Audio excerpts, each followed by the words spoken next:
ಆಯುರ್ವೇದದಲ್ಲಿ ಉಪವಾಸ ಏಕೆ ಮಾಡುತ್ತಾರೆ? ಓಕೆ, ಆಯುರ್ವೇದದಲ್ಲಿ ಉಪವಾಸದ ಬಗ್ಗೆ ಈ ಕೆಳಕಂಡ ತತ್ವಗಳು ಅಡಗಿವೆ. ವೈದ್ಯಕೀಯ ದೃಷ್ಟಿಯಿಂದ ಗಮನಿಸಿದಾಗ ಹಲವಾರು ಕಾಯಿಲೆಗಳು ಸಂಗ್ರಹಿಸಲ್ಪಟ್ಟ ವಿಷಪೂರಿತ ವಸ್ತುಗಳು ನಮ್ಮ ಜೀರ್ಣಾಂಗದ ಮೇಲೆ ದುಷ್ಪರಿಣಾಮ ಬೀರುತ್ತವೆ. ಆ ವಿಷಪೂರಿತ ವಸ್ತುಗಳು ಹೊರಹೋಗಿ ಆರೋಗ್ಯಕ್ಕೆ ಕಾರಣವಾಗುತ್ತದೆ.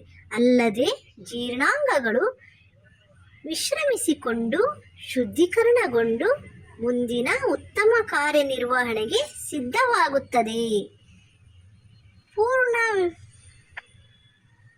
ಪೂರ್ಣ ನಿರಾಹಾರ ಆರೋಗ್ಯಕ್ಕೆ ಉತ್ತಮ ಮತ್ತು ಆ ಅವಧಿಯಲ್ಲಿ ಸಾಂದರ್ಭಿಕವಾಗಿ ಬಿಸಿ ನೀರಿನಿಂದ ಕೂಡಿದ ನಿಂಬೆ ರಸ ದೇಹದ ಉಷ್ಣತೆಯನ್ನು ಸುಧಾರಿಸುತ್ತದೆ.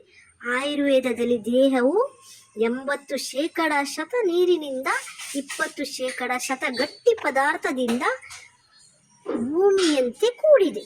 ಚಂದ್ರನ ಗುರುತ್ವಾಕರ್ಷಣೆ ದ್ರವಹಾರದ ಮೇಲೆ ಪರಿಣಾಮ ಬೀರುವುದು. ಅದು ದೇಹದ ಸಮತೋಲನವನ್ನು ಹೆಚ್ಚಿಸಬಹುದು ಮತ್ತು ಜಾಗೃತಗೊಳಿಸುವುದು. ಅದು ದೇಹದ ಕೊಳೆ, ಮಲವಿಸರ್ಜನೆ ಮೊದಲಾದವುಗಳಿಂದ ಅಸಿಡಿಟಿಯನ್ನು ಹೋಗಲಾಡಿಸುತ್ತದೆ.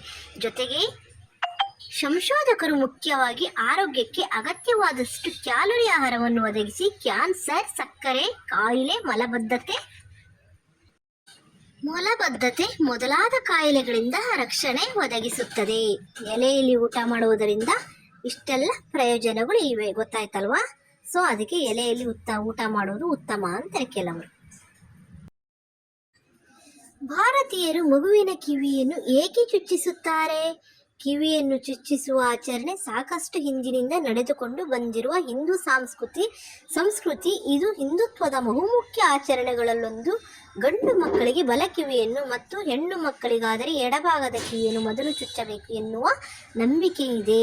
ಕಿವಿ ಚುಚ್ಚುವುದರಿಂದ ಹರ್ನಿಯಾ, ಅಂಡವಾಯು ಮತ್ತು ಹೈಡ್ರೋಸಿಲ್ ದ್ರವ ಸಂಚಯ ರೋಗಗಳನ್ನು ತಡೆಗಟ್ಟಬಹುದು ಎಂಬುದು ಆಯುರ್ವೇದದ ಪ್ರತಿಪಾದನೆ. ಅಷ್ಟೇ ಅಲ್ಲ,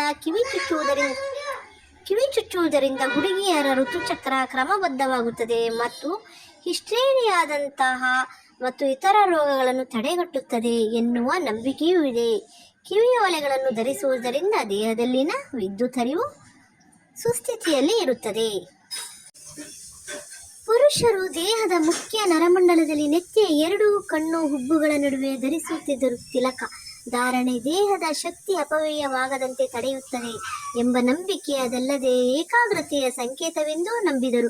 ಕುಂಕುಮ ಧಾರಣೆ ಕೇಂದ್ರದಲ್ಲಿರುವ ಚಕ್ರದ ಮೇಲೆ ಒತ್ತಡ ಮೀರಿ ಮುಖದಲ್ಲಿನ ನರಮಂಡಲಕ್ಕೆ ರಕ್ತ ಸಂಚಾರ ಮಾಡುತ್ತದೆ. ಇದರಿಂದ ಮುಖದ ಕಾಂತಿಯನ್ನು ರಕ್ಷಿಸುತ್ತದೆ.